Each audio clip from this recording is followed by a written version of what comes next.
I'll be telling on myself, and I'm going to tell you guys what my toxic traits are. Even if someone does something nice for me, I'm always like skeptical, like, okay, but okay, they're probably only doing it because they probably want me to do this for them later. Like, I can't just I have a difficult time trusting someone saying, I'm doing this for you because I want to. These are things, these guys, this is me. I'm talking about my toxic traits.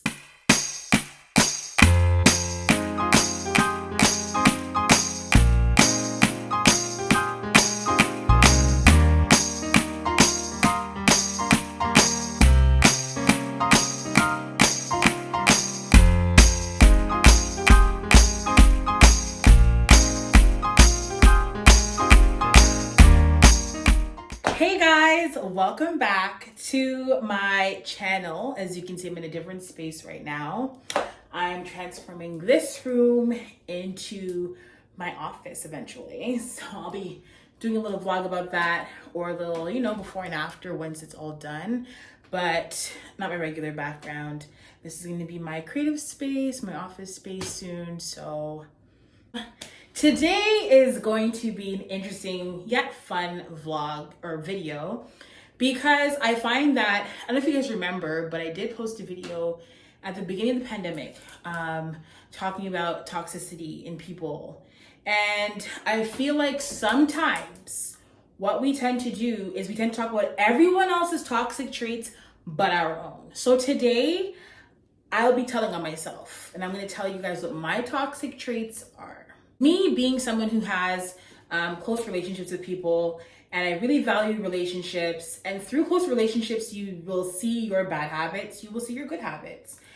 And let me tell you, close relationships really show you who you are, and things that you really love about yourself, and things that you're like, I need to, work on this, change this, fix this. And so one day my god sister and I got into a fight, and it was like me watching myself do things that I said I would never do, say things I would never say. And I was just like,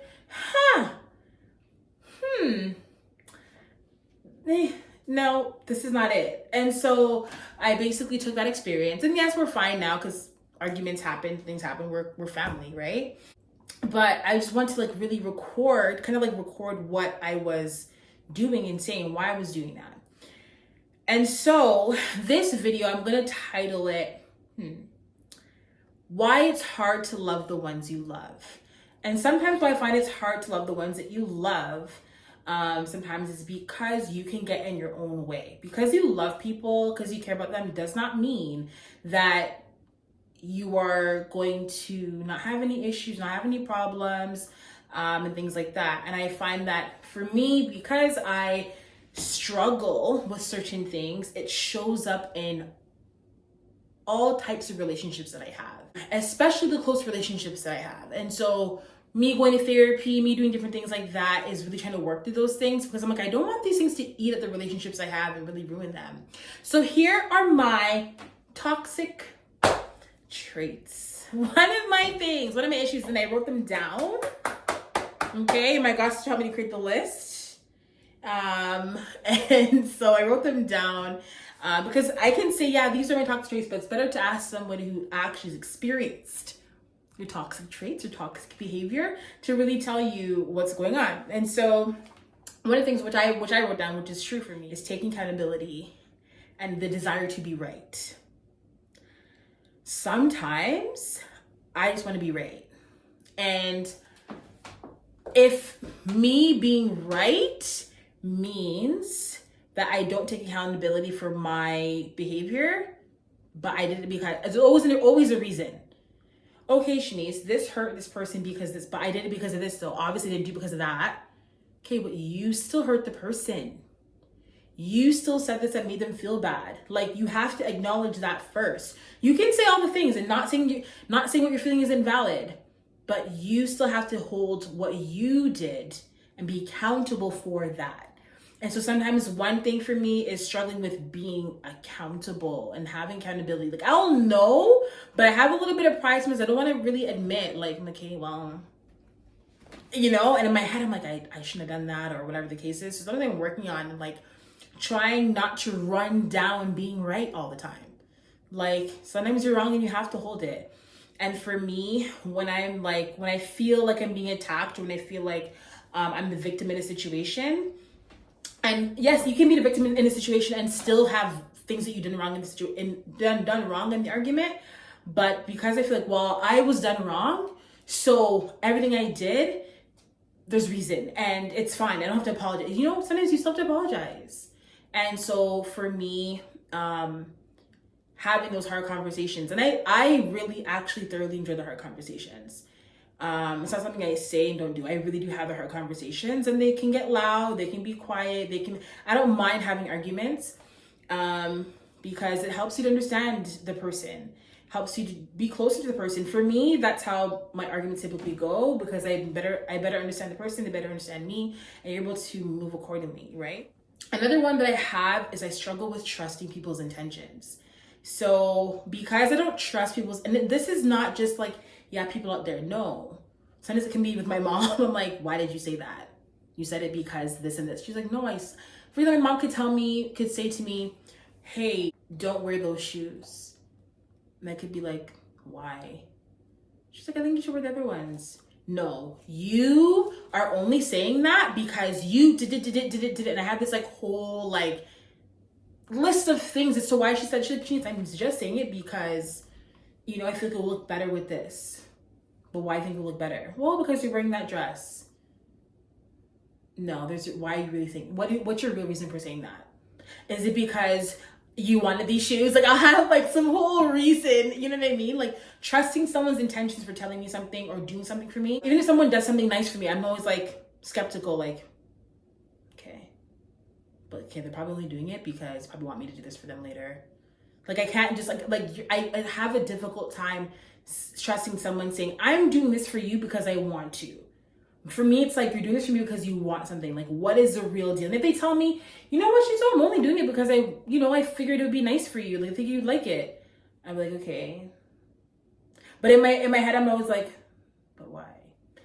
Something that I need to work on, because then what that does is people don't want to do nice things for you anymore. And then you can be like, oh, no one does anything nice for me. And then you're salty and whatever. Well, because every time they try to do something nice for you, you're always questioning it. You're always, wondering why they're doing it. And they're just saying, I want to do something nice for you because I want to do something nice for you. And you're always questioning. It's a whole bunch of stuff. And so for me, it's like trusting people's intentions and literally taking people at their word and dealing with what they said to me. Not to be a fool. Like, look at people's character for sure. But for people that you have close relationships with, it's like, yo, you know this person's character. Would they do this? Would they say this? And go with that until proven otherwise. You know what I mean? And that's something I have to really do better with. Sometimes a difficult thing for me is I could be sensitive. I like that I'm sensitive, but because I'm sensitive, sometimes it's hard to hear certain things and literally hear them just as they're being said. And that's the thing too, it's another trait, is listening to listen, not listening to rebuttal. Like, I'm always, fight. Like, I don't know how to say fight. Like, I'm not a fighter like that, but like, I'm always ready to defend myself. Because I feel like, my intentions, I know I'm doing what I'm doing, I know I'm saying what I'm saying. I don't want to be misconstrued or misunderstood. And I think a lot of times in my life, I've been misunderstood and I was never really given the opportunity to explain certain things, so I'm always like, no, like, I'm always ready to, like, you said I said this, well, I did it because of this. Like, I'm always ready to go, and sometimes that can be annoying, because if you're having a healthy argument with somebody, you have to listen properly. Listen to everything they're saying and listen to it thoroughly before you get in there with your rebuttal or proper response. Because sometimes if you listen properly, you don't even have to have the response that you thought you would have had, because you realize, oh, they're really saying this, not what I think they're saying. With being sensitive, sometimes what can be difficult is that sometimes things that people say to me hurt me more, or make me think more insecure than maybe the regular person, because I'm sensitive. It's great to be sensitive because I'm able to feel, I'm able to connect with people. There are great benefits to being sensitive to myself, to my own emotions and needs, and to emotions and needs of other people. But it's also difficult when it comes down to having difficult conversations, because you're so sensitive sometimes you're not listening properly. You know what I mean? These are things, these guys, this is me. I'm talking about my toxic traits. I have this thing, as you guys may or may not know, I have abandonment issues. And I think I've always had this fear of losing people. And I think it heightened when my parents separated, because that was like a big, in a sense, loss. My dad is around, but our relationship has changed, and it impacted me in a way that I didn't think it was going to impact me. I had no idea I was going to feel the way I feel today. I had no idea that I was going to be affected the way I've been affected. And so because of that, I have a deep fear of losing people. And so in my relationships, I'm always testing people. And by that, I mean, in my child mind, in my young mind, when my parents separated, I think subconsciously part of me was like, okay, like to get my dad, my mom to be back together, like my dad will come back for me.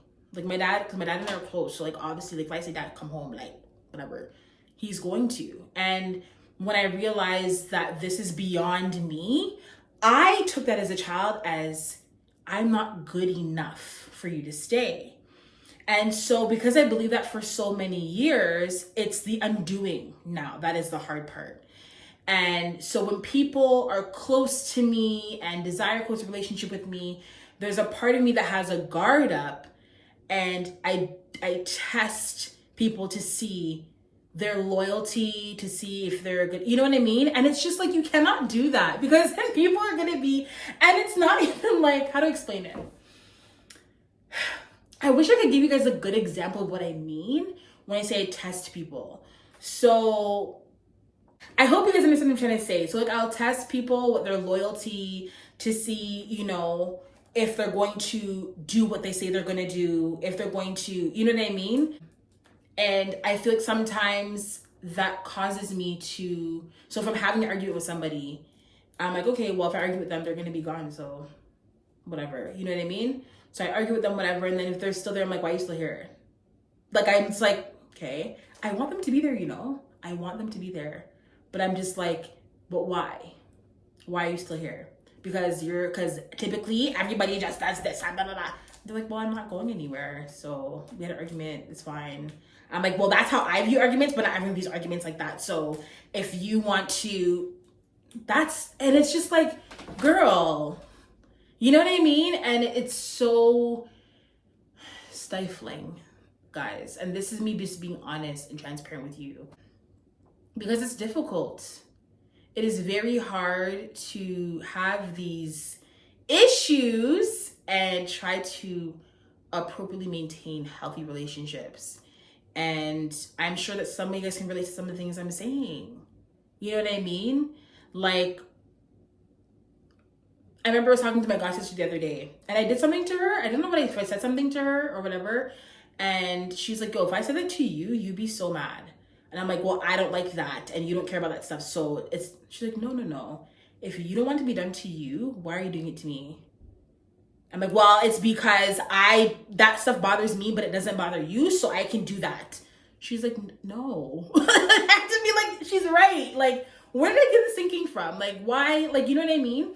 So it's all these like little things that I've realized that I do, and a lot of it is deep-seated in like insecurities of losing connections with people. You know what I mean? Losing people in some way, whether it's a certain type of relationship or whatever the case is. And something, it doesn't have to be romantic. It can be in any way. Always have this fear like of people leaving. So if I have an argument with somebody, or if I notice any change in behavior, oh gosh. And it could be something so simple, but for me, I'm like, wow, this person calls me 2 times a week. This time they only call me once. Something's up. They're gonna leave. Counting down. And I have a story in my head, guys. I will create a whole story. And they could say, you know what? Yeah, I was just busy most of the week, whatever, so I didn't get a chance to call you. In my head, I'm thinking I did something to them, and they're not telling me what I did to them, and they're just slowly distancing themselves. and then eventually we're not going to be friends anymore. Person's had a busy week. That's it. But for me, sometimes it's like I'm waiting for the other shoe to drop. I feel like that's my problem. I'm waiting for the other shoe to drop. And so when conflict arises, or if I notice any change in behavior, it could be because there could be no conflict. I've been in situations with friends or romantic relationships where there's literally no conflict and things just change. And I'm like lost. And so that's why for me, any change of behavior, any patterns that I notice that shift, I'm like, what's happening? Like, what's going on? Like, what are they doing? And yeah, like I wanted to kind of just be honest, because I think a lot of times I can come on here and I can talk about things because I experience them, or sometimes I do them. And I will always say, if there's a conflict you have with anybody, have the conversations. That is my biggest pet peeve. Have the conversations, talk about it, talk about the issue, talk about what's going on. I realized, that I've been struggling. Well, not so much struggling. I feel like I've really improved. My therapist said I've improved as well. But because I realized that, I have these habits sometimes in my relationships to question people and to test them. And like, okay, so sometimes I'll do something to see what they're going to do. Like, oh, okay, you're a real one. Why are you doing that? But because I'm so insecure in people staying, you know what I mean? It's so hard to be stable in people's words. It's hard to trust their words, because for me, it's like I've experienced trusting someone's words and being heartbroken many times. So for me, it's like, if certain people can do that to me, then what would be different for any other relationship? You know what I mean? And I have to really undo that way of thinking, because I don't want to eat at my relationships. I literally told my therapist the other day, I'm like, look, I want to work out these things because I don't want to eat at my relationships and ruin them and make a mess of them because I'm not doing the work that I need to do. And yeah, so I encourage you guys, have the hard conversations. I have the hard conversations to this day. And I love when people point out things that I do wrong, but I also don't, because it's not comfortable and it's hard to accept it. But I love it because I'm not always right, and then it gives me a chance to actually work on something and fix something that needs to be fixed. And so those are my toxic traits that I want to share with you guys. Maybe you'll be shocked, maybe you won't be shocked. But I feel like sometimes you have a view that, like, yeah, Shanice just honestly, no, guys. I have insecurities, man. I have some real insecurities when it comes to relationships and trusting people and trusting their intentions. That it pops up in so many random ways, and certain little things trigger it. And so for me, it's like learning what those triggers are and trying to work through them in a way that is going to allow the relationship to still be healthy, be honest. I'm not invalidating my feelings or the other person's feelings. You know what I mean? But yeah, I wanted to come here, be honest, share my toxic traits with you guys, and comment below, what are your toxic traits? What are the things that you do that you're like, you know what, I need to fix up? What are those things for you? But yeah, I'm gonna stop it right here. Maybe I'll come back another time and dig deeper into this. Maybe I'll make this a part 1. Maybe I'll come back with some stories of examples of things that I've done, and you guys know how annoying it can be sometimes. What? Annoying. But maybe I'll make this a part 1. I'll come back for a part 2, give you guys some examples, stories of things that I've done. Maybe I'll even bring people on, who knows, and we can talk about like our conflicts and how they played out. But yeah, I'm gonna leave it here for now. Hope you guys have a wonderful day. Thank you for tuning in. Love always. Bye.